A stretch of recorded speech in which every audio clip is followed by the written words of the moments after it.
Welcome to i9 Global. Join us as we delve into the foundations of artificial intelligence. Today, we are going to explore on the fascinating history of artificial intelligence. The history of artificial intelligence has been marked by cycles of innovation and stagnation. The journey began with early concepts and theoretical foundations in the 1930s, notably through Alan Turing's work on the Turing machine and Turing test. Smart ideas from smart people. Think of Alan Turing. He's often called the father of AI because he seriously asked, can computers be intelligent? In 1950, he even came up with the Turing test, a simple game to see if a machine could trick you into thinking it was human. If it could, maybe it was thinking. Arthur Samuel's checkers program, 1952-1959. This program learned to play checkers so well that it could beat its own creator. It learned from its mistakes, which was a big deal. Logic Theorist, 1956. This program was like a little math wizard. It could prove mathematical ideas, showing that computers could do more than just crunch numbers. They could solve problems. The moment AI got its name, the Dartmouth workshop, 1956. This is a big one. In the summer of 1956, a bunch of smart folks, led by John McCarthy, gathered at Dartmouth College. They gave this new field a name, artificial intelligence. This meeting is like the official birthday of AI. Everyone there was super excited, thinking, we can make machines that think just like us. The good times, 1956 to 1974, high hopes and early wins. After getting its name, AI research took off. There was a lot of excitement and money coming in. Rule-based. AI GOFAE. Most early AI worked by giving computers a lot of rules, like if X happens, then do Y. ELIZA, 1966. This was a simple chatbot. It could pretend to be a therapist by just rephrasing your questions. It showed how even simple tricks could make a computer seem pretty smart in a conversation. SHRDLU, 1972. This program could understand commands about moving blocks in a virtual world. You could tell it, put the red block on the green block, and it would do it. Everyone was feeling very optimistic. It seemed like truly human-like AI was just around the corner. The first AI winter, 1974 to 1980, the reality check. But then, things got tough. The early excitement cooled down for a few reasons. Computers weren't powerful enough. They were slow and didn't have much memory. Not enough information. We didn't have huge amounts of data like we do today for computers to learn from. Rules were tricky. Those rule-based systems were good for simple tasks, but terrible at understanding common sense or handling messy real-world problems. They often broke down completely if something wasn't in their rules. Too many promises. Researchers had promised too much, too soon. So, money for AI research dried up, and things got quiet. This period is called the AI winter. A brief comeback. Expert systems, 1980 to 1987. AI warmed up a bit with something called expert systems. Expert systems. These were programs packed with the knowledge of human experts in specific areas. MySyn, 1970s, popular in 80s. This program could help doctors diagnose blood infections, sometimes doing even better than human doctors. These systems actually found real-world uses in businesses and hospitals, bringing back some interest and funding for AI. The second AI winter, 1980, 7 to 1993.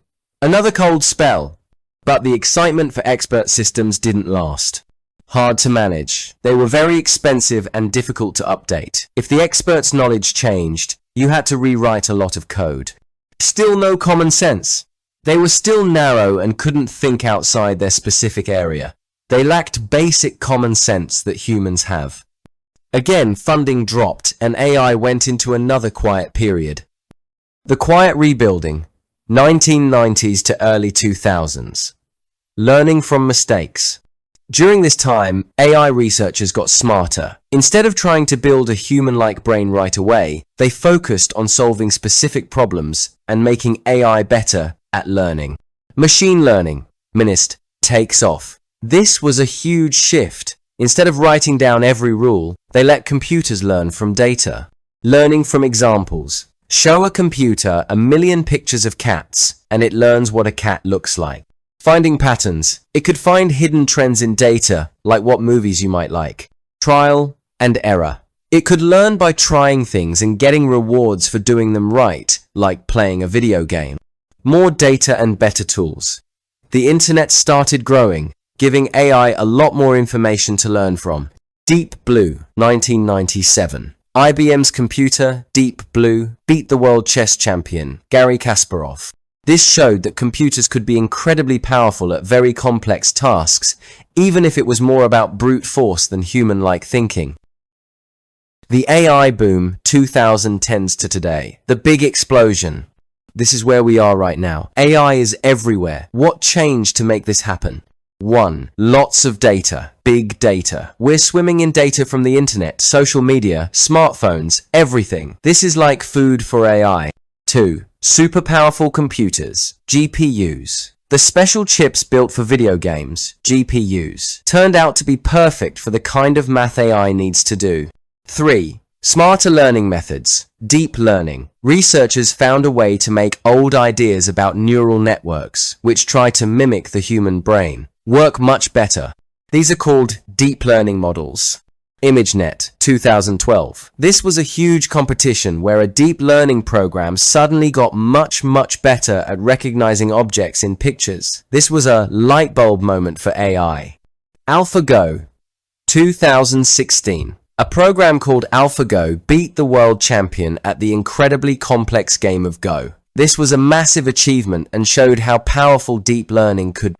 4. Easy-to-use tools. Companies started creating free tools, like TensorFlow and PyTorch, that made it much easier for anyone to build AI. Because of these breakthroughs, AI is now amazing at seeing, computer vision, recognizing faces, understanding what's in a picture, helping self-driving cars see, understanding language, NLP, translating languages, powering chatbots, summarizing text, and creating incredibly smart language models like ChatGPT. Hearing, speech recognition, powering Siri, Alexa, and Google Assistant. Recommendations, telling you what movies to watch or what products to buy. Science and medicine, helping discover new drugs and materials much faster. What's next for AI? AI is still changing incredibly fast. Here's what people are focusing on.